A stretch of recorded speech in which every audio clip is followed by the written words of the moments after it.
Thanks for watching Collapse Chronicles and supporting our content.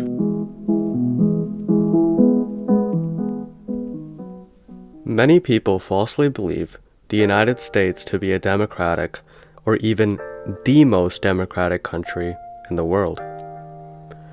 This false belief is perpetuated both at home and abroad by the government and media, which tout the country's democratic values and actively promote democracy abroad.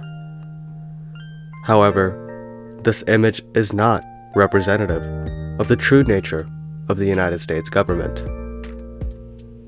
In reality, the United States is a plutocracy, a government controlled by the wealthy elite. Another word for the system being an oligarchy. This video will focus on how the United States is a plutocracy or an oligarchy, and the evidence is so simple and overwhelming that we should just dive in.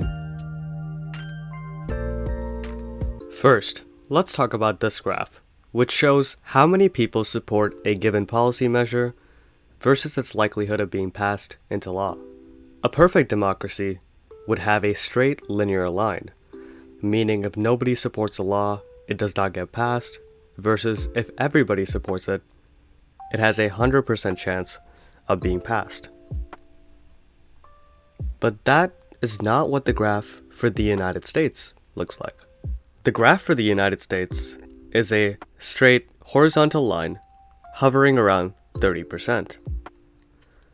This means that regardless of whether 0 Americans support a bill or if every American supports it, that bill only has a 30% chance of getting passed into law.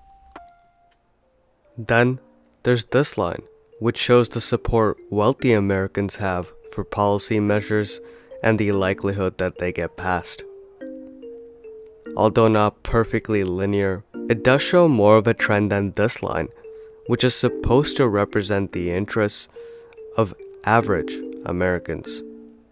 This graph clearly shows that the voice of the public falls on deaf ears, whereas the interests of the economic elite are far more likely to be represented in government. All of this is hardly surprising when you consider how easy it is to spend billions of dollars on elections and lobbying. This means that when affluent donors call elected officials, they almost always get a call back. It also means that our elected officials always have their doors open to lobbyists, while the electorate rarely gets that type of access to their public officials. Once you accept the fact that the United States is not a democracy, which most Americans are already on board with, it's easy to understand the state of this country. It explains why after every school shooting, our elected officials can only offer us thoughts and prayers instead of meaningful gun control legislation. That's because it goes against what the NRA wants, and when the NRA can spend $15 million to lobby legislators, gun control is the last thing on their minds. We're gathered today under crushing darkness. On Tuesday, less than 300 miles away, an evil man murdered 19 children and 2 teachers.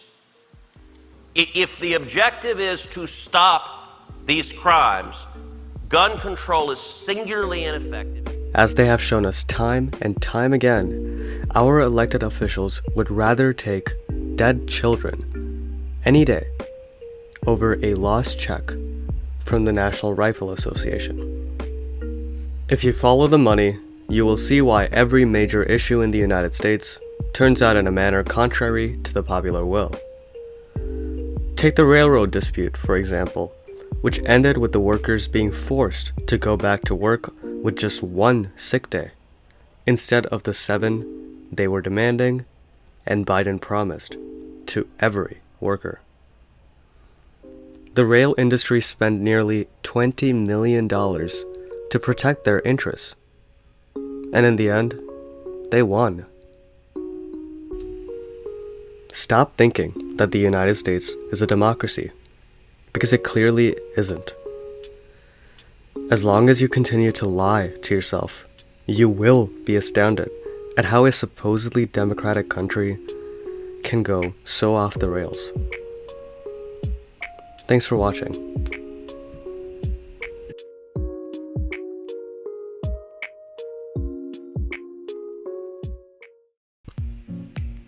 If you liked this video, consider leaving a like, share, and subscribe. Thanks again.